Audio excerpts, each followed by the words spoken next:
الحمد لله رب العالمين الرحمن الرحيم مالك يوم الدين إياك نعبد وإياك نستعين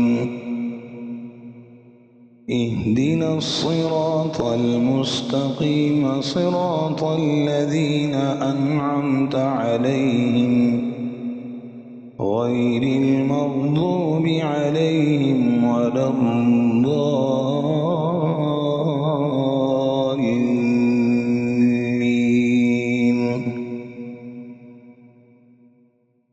طاسين.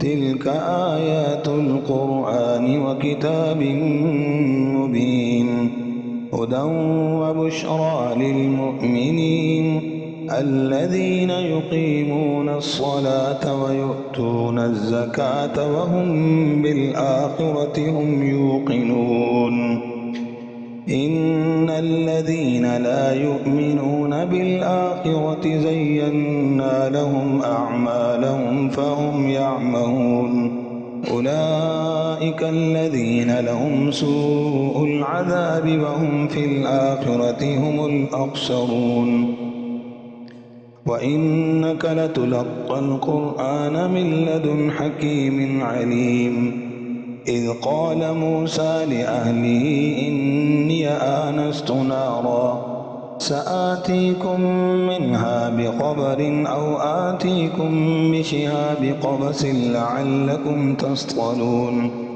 فلما جاءها نودي أن بورك من في النار ومن حولها وسبحان الله رب العالمين يا موسى إنه أنا الله العزيز الحكيم وألق عصاك فلما رآها تهتز كأنها جان ولا مدبرا ولم يعقب يا موسى لا تخف إني لا يخاف لدي المرسلون إلا من ظلم ثم بدل حسنا بعد سوء فإني غفور رحيم وأدخل يدك في جيبك تخرج بيضاء من غير سوء في 9 آيات إلى فرعون وقومه إنهم كانوا قوما فاسقين فلما جاءتهم آياتنا مبصرة قالوا هذا سحر مبين وجحدوا بها واستيقنتها أنفسهم ظلما وعلوا فانظر كيف كان عاقبة المفسدين ولقد آتينا داود وسليمان علما وقال الحمد لله الذي فضلنا على كثير من عباده المؤمنين وورث سليمان داود وقال يا أيها الناس علمنا منطق الطير وأوتينا من كل شيء إن هذا لهو الفضل المبين وحشر لسليمان جنوده من الجن والإنس والطير فهم يوزعون حتى إذا أتوا على واد النمل قالت نملة يا أيها النمل ادخلوا مساكنكم لا يحطمنكم سليمان وجنوده وهم لا يشعرون فتبسم ضاحكا من قولها وقال رب أوزعني أن أشكر نعمتك التي أنعمت علي وعلى والدي وأن أعمل صالحا ترضاه وأدخلني برحمتك في عبادك الصالحين وتفقد الطير فقال ما لي لا أرى الهدود أم كان من الغائبين لأعذبنه عذابا شديدا أو لأذبحنه أو ليأتيني بسلطان مبين فمكث غير بعيد فقال أحطت بما لم تحط به وجئتك من سبأ بنبأ يقين إني وجدت امرأة تملكهم وأوتيت من كل شيء ولها عرش عظيم وجدتها وقومها يسجدون للشمس من دون الله وزين لهم الشيطان أعمالهم فصدهم عن السبيل فهم لا يهتدون ألا يسجدوا لله الذي يخرج الخبأ في السماوات والأرض ويعلم ما يخفون وما يعلنون الله لا إله إلا هو رب العرش العظيم الله أكبر. قال سننظر أصدقت أم كنت من الكاذبين اذهب بكتابي هذا فألقه إليهم ثم تول عنهم فانظر ماذا يرجعون. قالت يا أيها الملأ إني ألقي إلي كتاب كريم إنه من سليمان وإنه بسم الله الرحمن الرحيم ألا تعلوا علي وأتوني مسلمين. قالت يا أيها الملأ وافتوني في أمري ما كنت قاطعة أمرا حتى تشهدون. قالوا نحن أولو قوة وأولو بأس شديد والأمر إليك فانظري ماذا تأمرين. قالت إن الملوك إذا دخلوا قرية أفسدوها وجعلوا أعزة أهلها أذلة وكذلك يفعلون. وإني مرسلة إليهم بهدية فناظرة بما يرجع المرسلون. فلما جاء سليمان قال أتمدونني بمال فما آتاني الله خير مما آتاكم بل أنتم بهديتكم تفرحون. ارجع إليهم فلنأتينهم بجنود لا قبل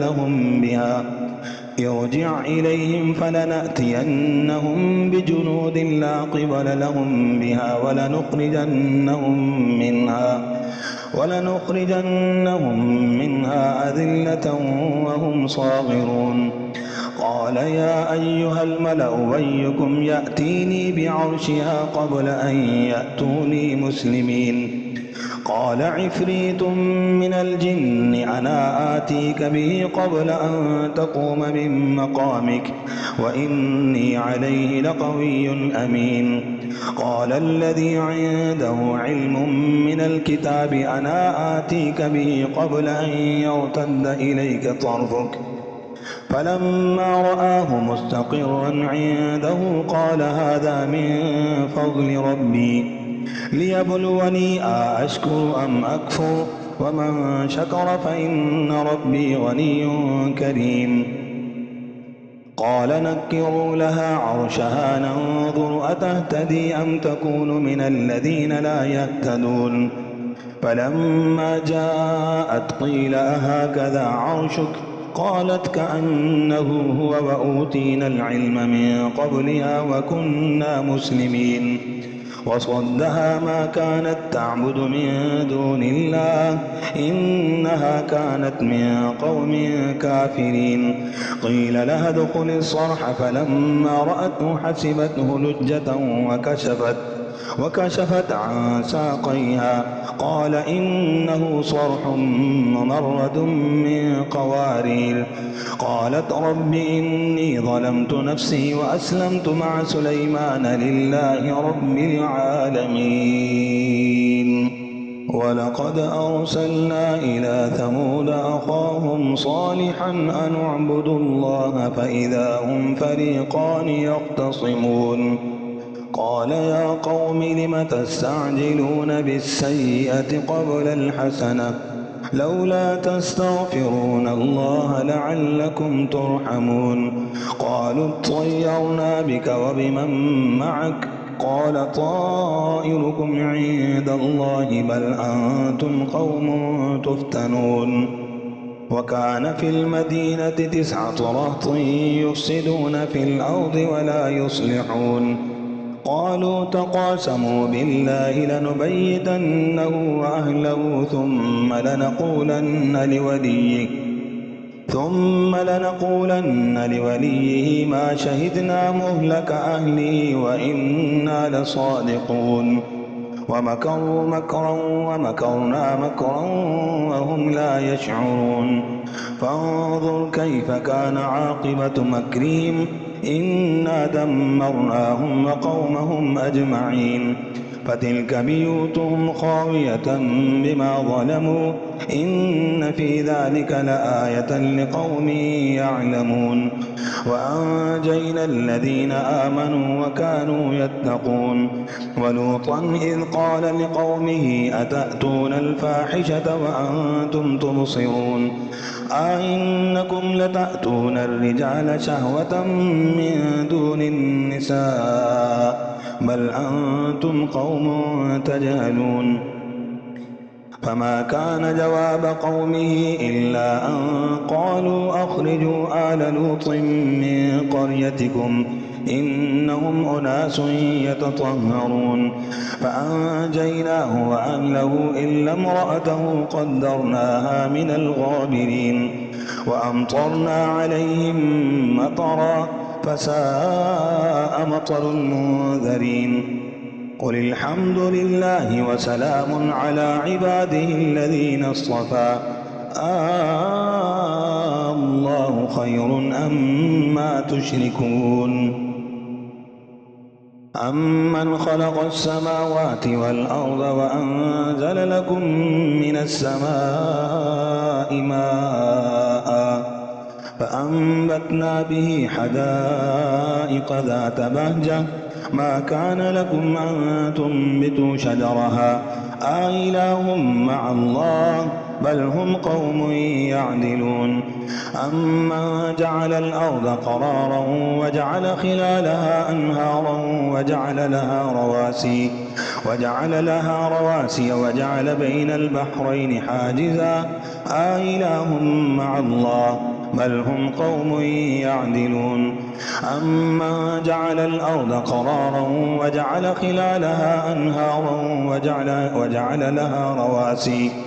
وجعل لها رواسي وجعل بين البحرين حاجزا آله مع الله بل أكثرهم لا يعلمون أمن يجيب المضطر إذا دعاه ويكشف السوء ويجعلكم خلفاء الأرض آله مع الله قليلا ما تذكرون أمن يهديكم في ظلمات البر والبحر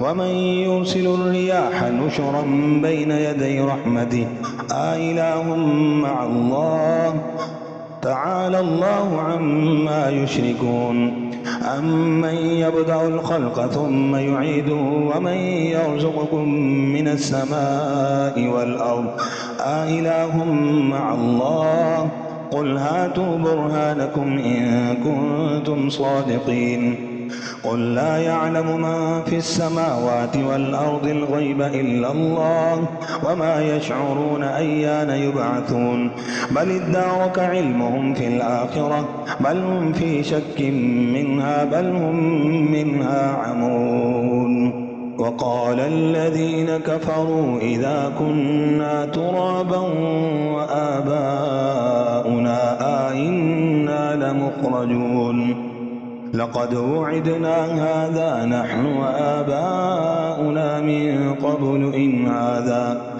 هذا إلا أساطير الأولين قل سيروا في الأرض فانظروا كيف كان عاقبة المجرمين ولا تحزن عليهم ولا تكن في ضيق مما يمكرون ويقولون متى هذا الوعد إن كنتم صادقين قل عسى أن يكون ردف لكم بعض الذي تستعجلون وإن ربك لذو فضل على الناس ولكن أكثرهم لا يشكرون وإن ربك ليعلم ما تكن صدورهم وما يعلنون وما من غائبة في السماء والأرض إلا في كتاب مبين إن هذا القرآن يقص على بني إسرائيل أكثر الذي هم فيه يختلفون وإنه لهدى ورحمة للمؤمنين إن ربك يقضي بينهم بحكمه وهو العزيز العليم فتوكل على الله إنك على الحق المبين إنك لا تسمع الموتى ولا تسمع الصم الدعاء إذا ولوا مدبرين وما أنت بهاد العمي عن ضلالتهم إن تسمع إلا من يؤمن بآياتنا فهم مسلمون وإذا وقع القول عليهم أخرجنا لهم دابة من الأرض تكلمهم إن الناس كانوا بآياتنا لا يوقنون ويوم نحشر من كل أمة فوجا ممن يكذب بآياتنا فهم يوزعون حتى إذا جاءوا قال أكذبتم بآياتي ولم تحيطوا بها علما أم ماذا كنتم تعملون ووقع القول عليهم بما ظلموا فهم لا ينطقون ألم يروا أنا جعلنا الليل ليسكنوا فيه والنهار مبصرا إن في ذلك لآيات لقوم يؤمنون ويوم ينفخ في الصور ففزع من في السماوات ومن في الأرض إلا من شاء الله وكل آتوا داخرين وترى الجبال تحسبها جامدة وهي تمر مر السحاب صنع الله الذي أتقن كل شيء إنه خبير بما تفعلون من جاء بالحسنة فله خير منها وهم من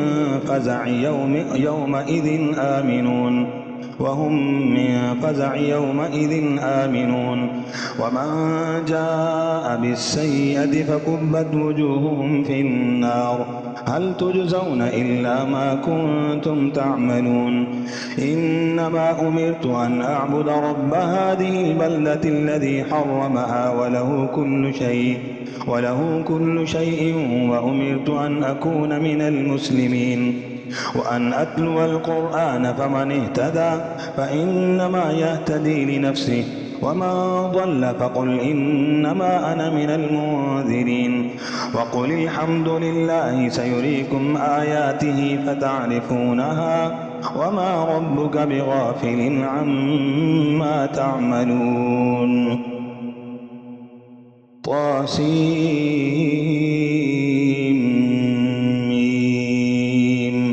تلك آيات الكتاب المبين نتلو عليك من نبأ موسى وفرعون بالحق لقوم يؤمنون إن فرعون علا في الأرض وجعل أهلها شيعا يستضعف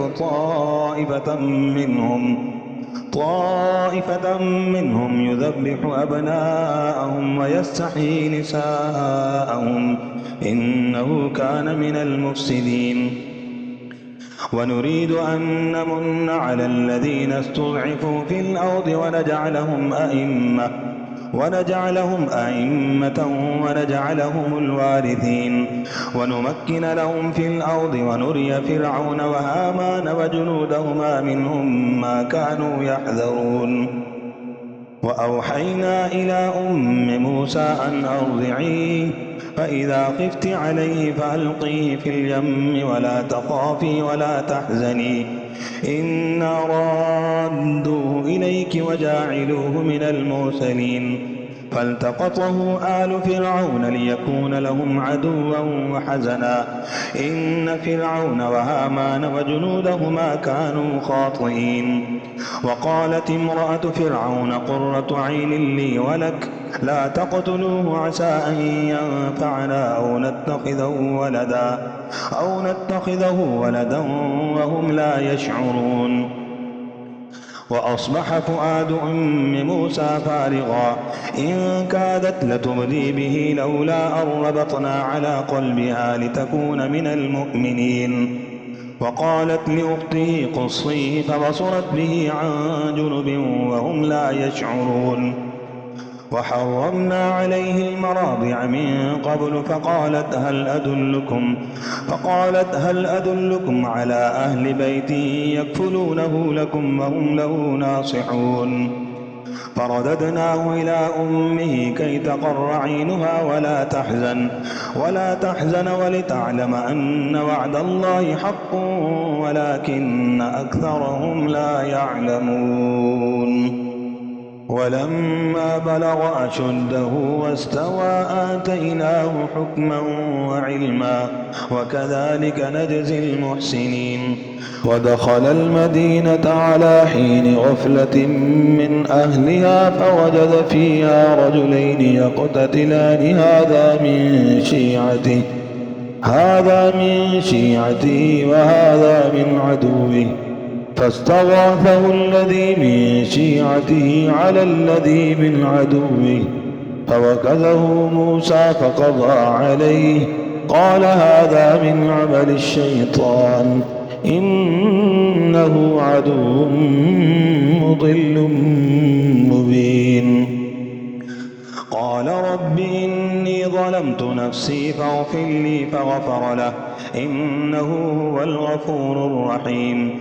قال رب بما أنعمت علي فلن أكون ظهيرا للمجرمين. فأصبح في المدينة خائفا يترقب فإذا الذي استنصره بالأمس يستصرخه قال له موسى إنك لغوي مبين. فلما أن أراد أن يبطش بالذي هو عدو لهما قال يا موسى أتريد أن تقتلني كما قتلت نفسا بالأمس إن تريد إلا أن تكون جبارا في الأرض وما تريد أن تكون من المصلحين.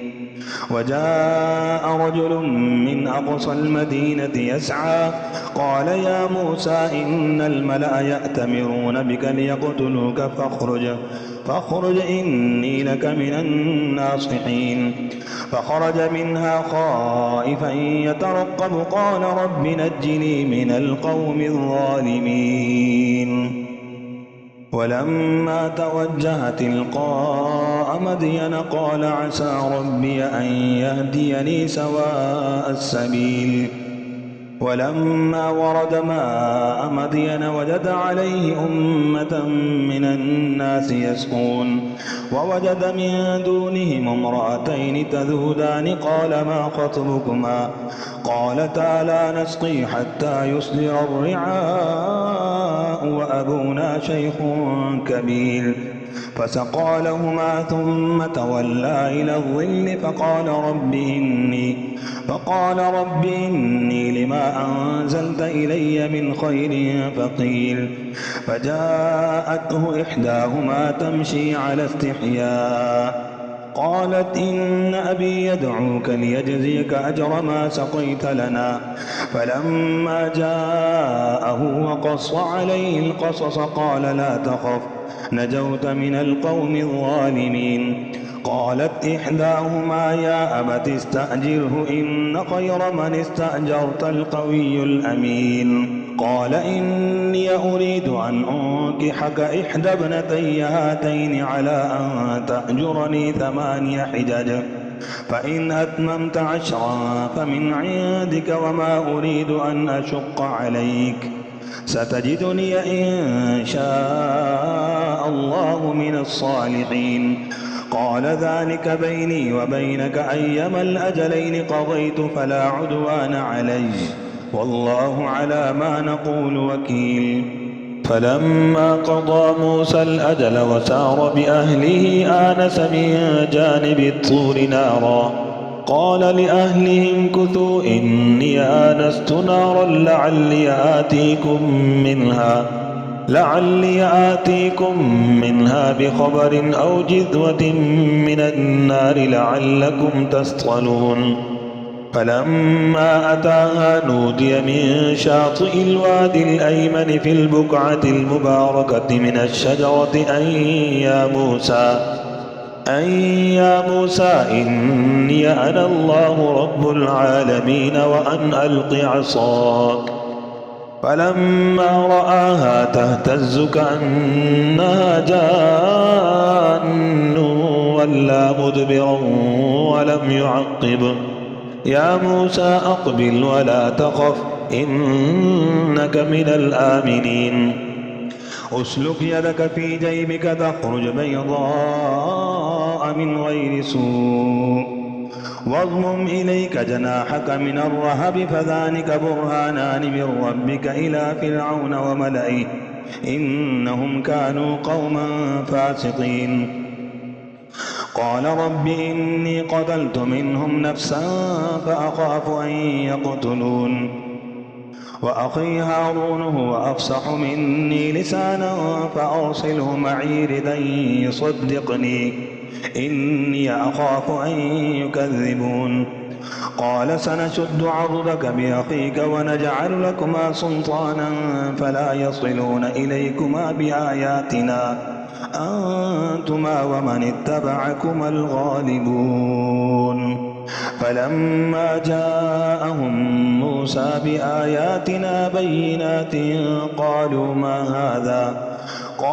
ما هذا إلا سحر مفترى وما سمعنا بهذا في آبائنا الأولين. وقال موسى ربي أعلم بمن جاء بالهدى من عنده ومن تكون له عاقبة الدار إنه لا يفلح الظالمون. وقال فرعون يا أيها الملأ ما علمت لكم من إله غيري فأوقد لي يا هامان على الطين فاجعل لي صرحا لعلي أطلع إلى إله موسى وإني لأظنه من الكاذبين. واستكبر هو وجنوده في الأرض بغير الحق وظنوا أنهم إلينا لا يرجعون. فأخذناه وجنوده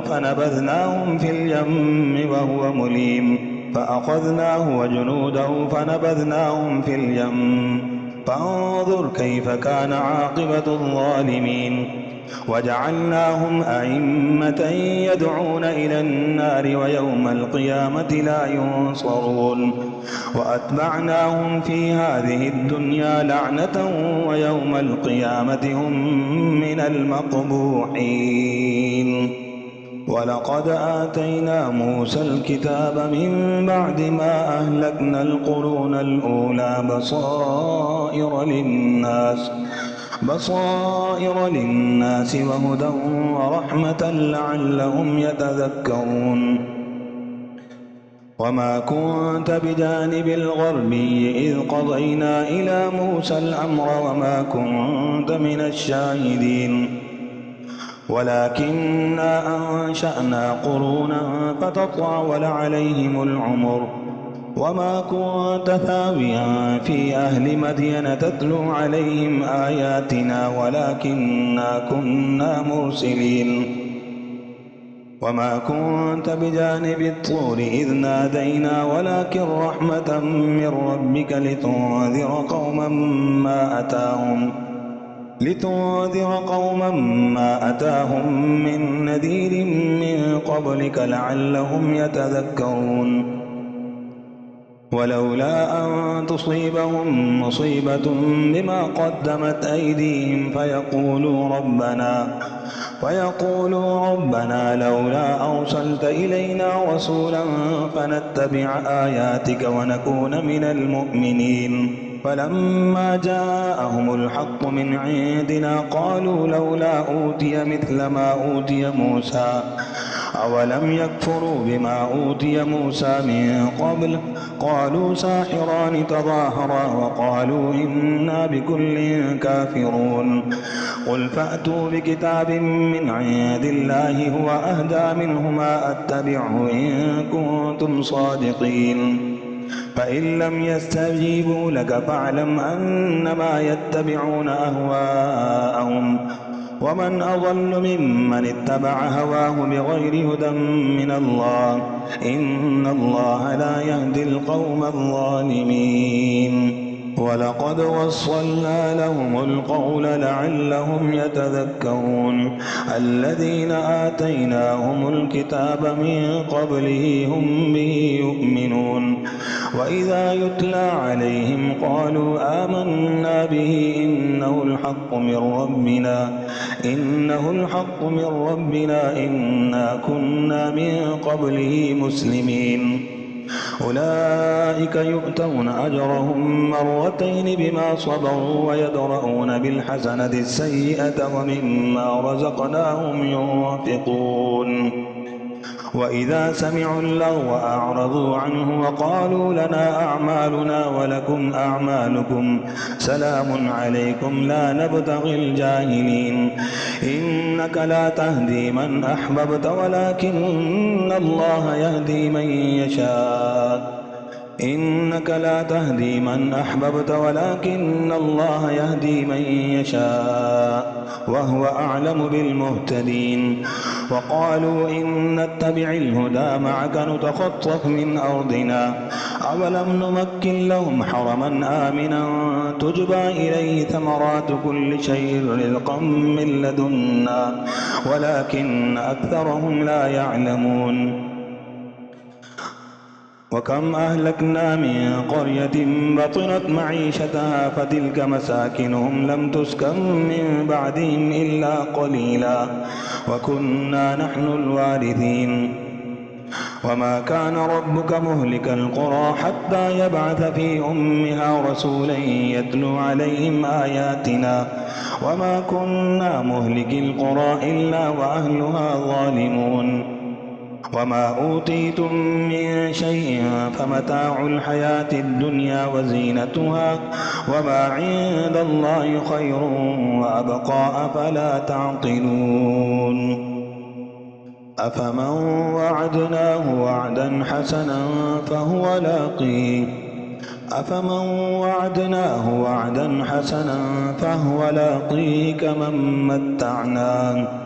كمن متعناه متاع الحياة الدنيا ثم هو يوم القيامة من المحضرين ويوم يناديهم فيقول أين شركائي الذين كنتم تزعمون قال الذين حق عليهم القول ربنا هؤلاء الذين أغويناهم كما غوينا تبرأنا إليك ما كانوا إيانا يعبدون وقيل ادعوا شركاءكم فدعوهم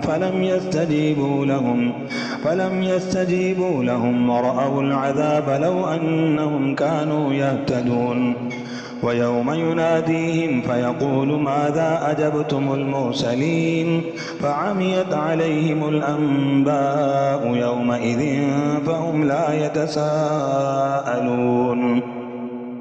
فأما من تاب وعمل صالحا فعسى أن يكون من المفلحين وربك يخلق ما يشاء ويختار ما كان لهم الخيرة سبحان الله وتعالى عما يشركون وربك يعلم ما تكن صدورهم وما يعلنون وهو الله لا إله إلا هو له الحمد في الأولى والآخرة وله الحكم وإليه ترجعون قل أرأيتم إن جعل الله عليكم الليل سرمدا إلى يوم القيامة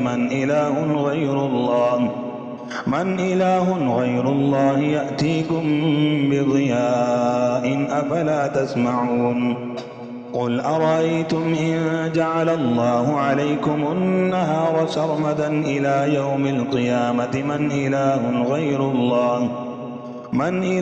غير الله يأتيكم بليل تسكنون فيه أفلا تبصرون ومن رحمته جعل لكم الليل والنهار لتسكنوا فيه ولتبتغوا من فضله ولعلكم تشكرون ويوم يناديهم فيقول أين شركائي الذين كنتم تزعمون ونزعنا من كل أمة شهيدا فقلنا هاتوا برهانكم فعلموا أن الحق لله وضل عنهم ما كانوا يفترون. إن قارون كان من قوم موسى فبغى عليهم وآتيناه من الكنوز ما إن مفاتحه لتنوء بالعصبة أولي القوة إذ قال له قومه لا تفرح إن الله لا يحب الفرحين وابتغ فيما آتاك الله الدار الآخرة ولا تنس نصيبك من الدنيا وأحسن كما أحسن الله إليك ولا تبغ الفساد في الأرض إن الله لا يحب المفسدين. قال إنما أوتيته على علم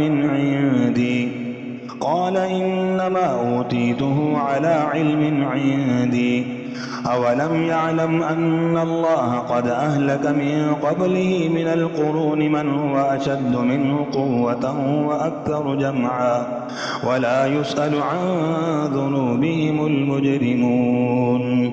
فخرج على قومه في زينته قال الذين يريدون الحياة الدنيا يا ليت لنا مثل ما أوتي قارون إنه لذو حظ عظيم.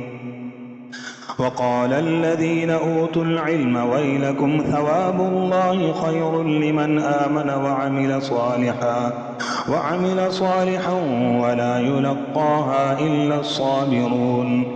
فخسفنا به وبداره الأرض فما كان له من فئة ينصرونه من دون الله وما كان من المنتصرين. وأصبح الذين تمنوا مكانه بالأمس يقولون ويك أن الله يبسط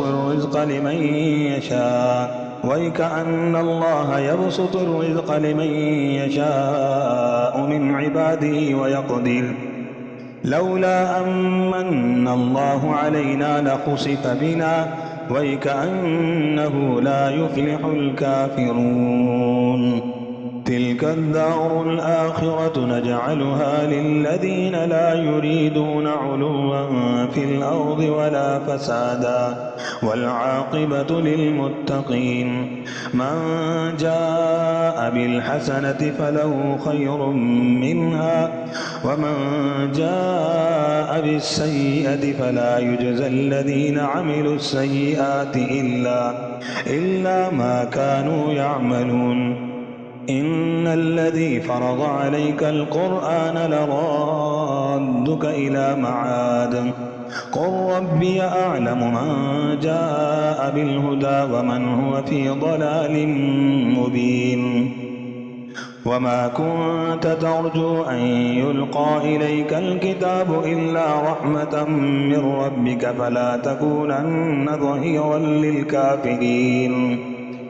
ولا يصدنك عن آيات الله بعد إذ أنزلت إليك وادع إلى ربك ولا تكونن من المشركين. ولا تدع مع الله إلها آخر لا إله إلا هو كل شيء هالك إلا وجهه له الحكم وإليه ترجعون. ألف لام ميم أحسب الناس أن يتركوا أن يقولوا آمنا وهم لا يفتنون ولقد فتنا الذين من قبلهم فليعلمن الله الذين صدقوا وليعلمن الكاذبين. أم حسب الذين يعملون السيئات أن يسبقونا ساء ما يحكمون. من كان يرجو لقاء الله فإن أجل الله لآت وهو السميع العليم. ومن جاهد فإنما يجاهد لنفسه إن الله لغني عن العالمين. والذين آمنوا وعملوا الصالحات لنكفرن عنهم سيئاتهم ولنجزينهم أحسن الذي كانوا يعملون. ووصينا الإنسان بوالديه حسنا وإن جاهداك لتشرك بي ما ليس لك به علم فلا تطعهما إلي مرجعكم فأنبئكم بما كنتم تعملون. والذين آمنوا وعملوا الصالحات لندخلنهم في الصالحين.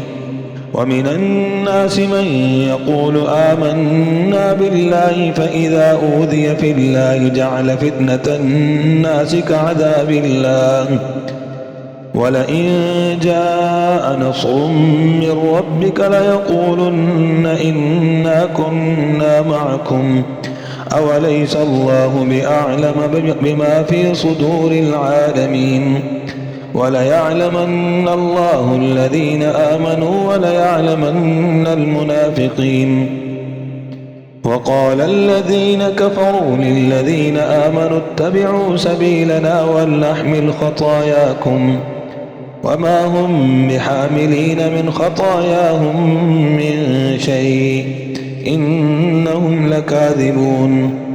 وليحملن أثقالهم وأثقالا مع أثقالهم وليسألن يوم القيامة عما كانوا يفترون. ولقد أرسلنا نوحا إلى قومه فلبث فيهم 1000 سنة إلا 50 عاما فأخذهم الطوفان وهم ظالمون فأنجيناه وأصحاب السفينة وجعلناها آية للعالمين. وإبراهيم إذ قال لقومه اعبدوا الله واتقوه ذلكم خير لكم إن كنتم تعلمون.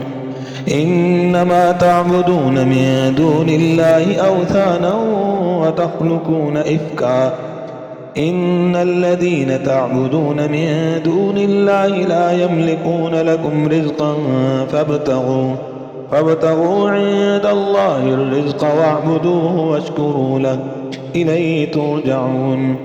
وإن تكذبوا فقد كذب من قبلكم وما على الرسول إلا البلاغ المبين. أولم يروا كيف يبدئ الله الخلق ثم يعيده إن ذلك على الله يسير.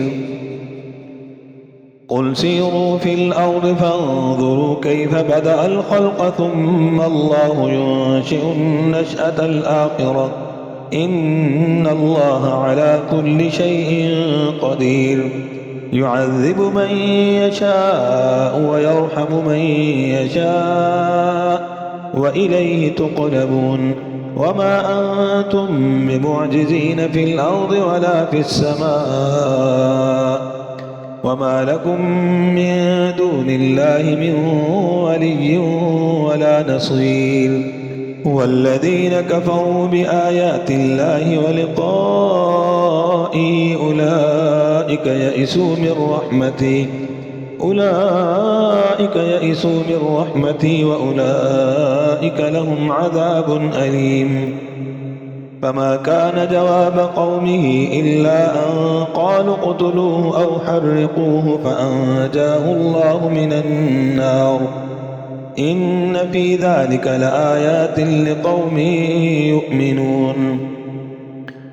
وقال إنما اتخذتم من دون الله أوثانا مودة بينكم في الحياة الدنيا ثم يوم القيامة يكفر بعضكم ببعض ويلعن بعضكم بعضا ومأواكم النار وما لكم من ناصرين. فآمن له لوط وقال إني مهاجر إلى ربي إنه هو العزيز الحكيم. ووهبنا له إسحاق ويعقوب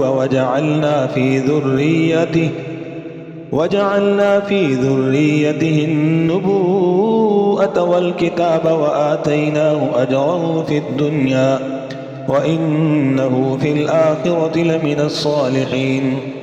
ولوطا إذ قال لقومه إنكم لتأتون الفاحشة ما سبقكم بها من أحد من العالمين أئنكم لتأتون الرجال وتقطعون السبيل وتأتون في ناديكم المنكر.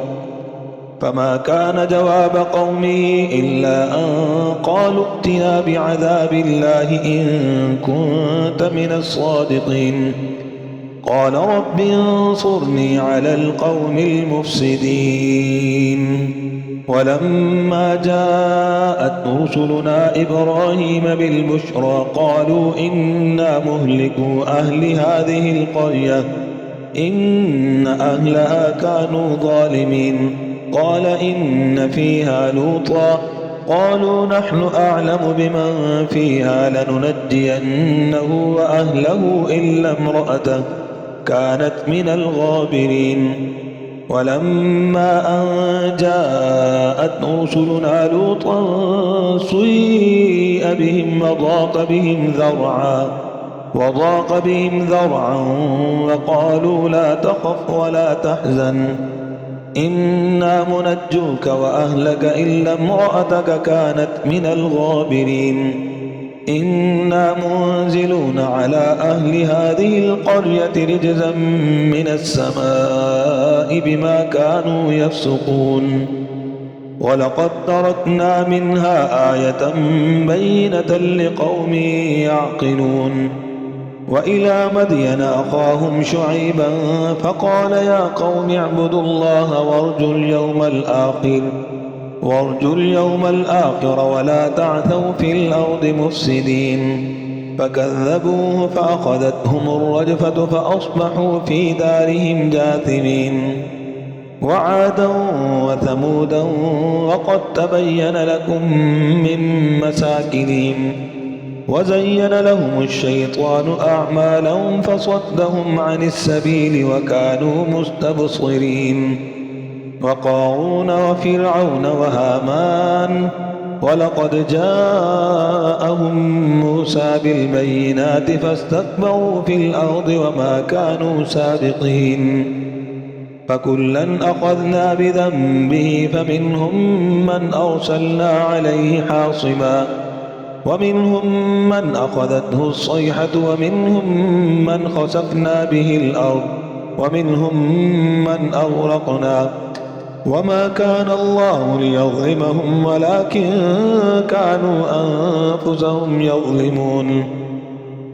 مثل الذين اتخذوا من دون الله أولياء كمثل العنكبوت اتخذت بيتا وإن أوهن البيوت لبيت العنكبوت لو كانوا يعلمون.